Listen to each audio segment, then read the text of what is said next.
Okay, so the event rep did well here until close to the end. What is wrong with the event rep's last response? Where in the conversation did you see things start to get away from him, and what was it exactly? Think about it and file it away, because we'll come back to it. However, before we go down this path, let's focus on what he did right first, so we know from what perspective to continue his success.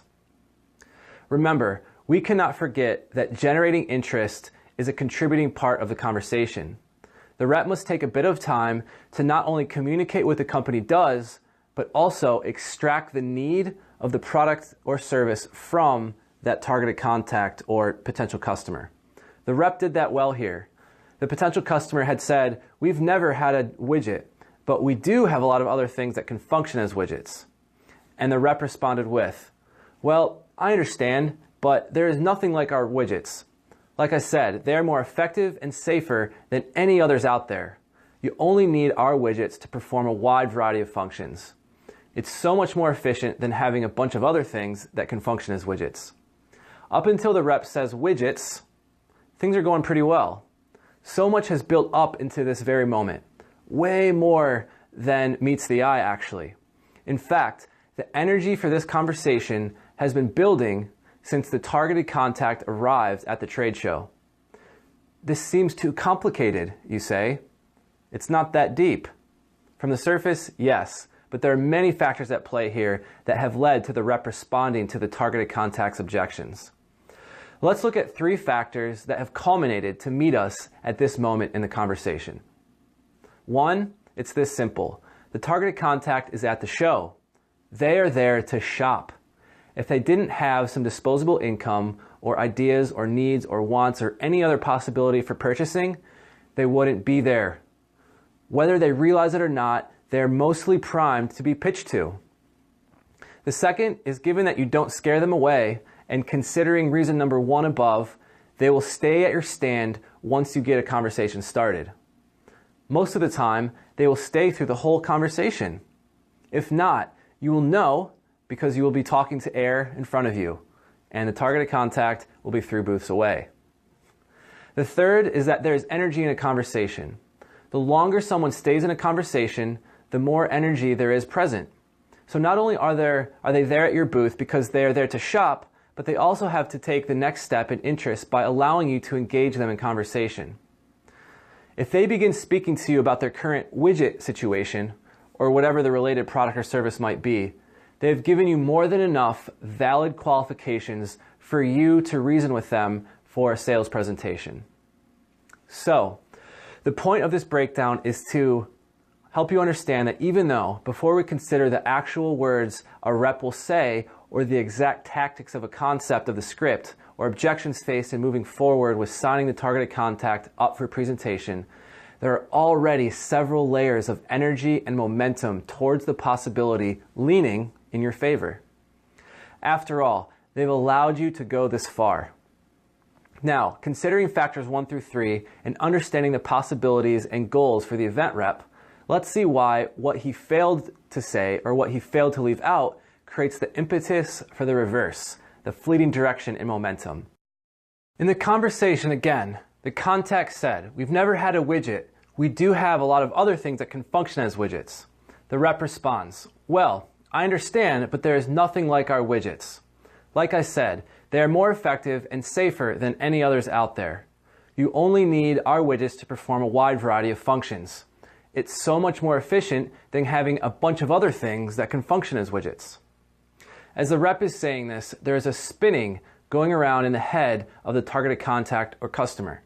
The presence of need and want has more than arrived because in their mind, the rep has given them a solution to the problem that exists, even if it is tacit or unspoken. At the very least, the contact sees something that is better than their current situation of a lot of other things that can function as widgets. Therefore, to leave the conversation as is, to not say any more, and wait for their reaction is in essence selling the product.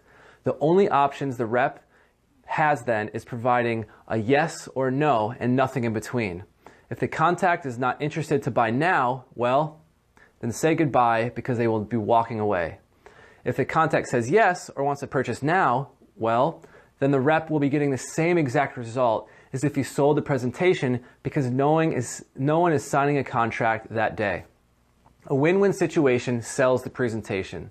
The only extra action the rep should have taken here is to begin communicating his purpose of a sales presentation by simply asking for their information for that presentation.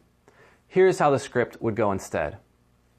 Well, I understand, but there is nothing like our widgets. Like I said, they are more effective and safer than any others out there. You only need our widgets to perform a wide variety of functions. It's so much more efficient than having a bunch of other things that can function as widgets.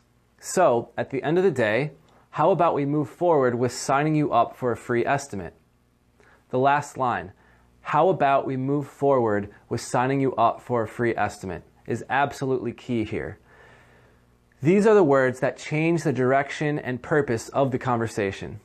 They provide so many options for a win-win scenario for both the rep and the potential customer, even if the conversation doesn't end in a lead card at the end of the day.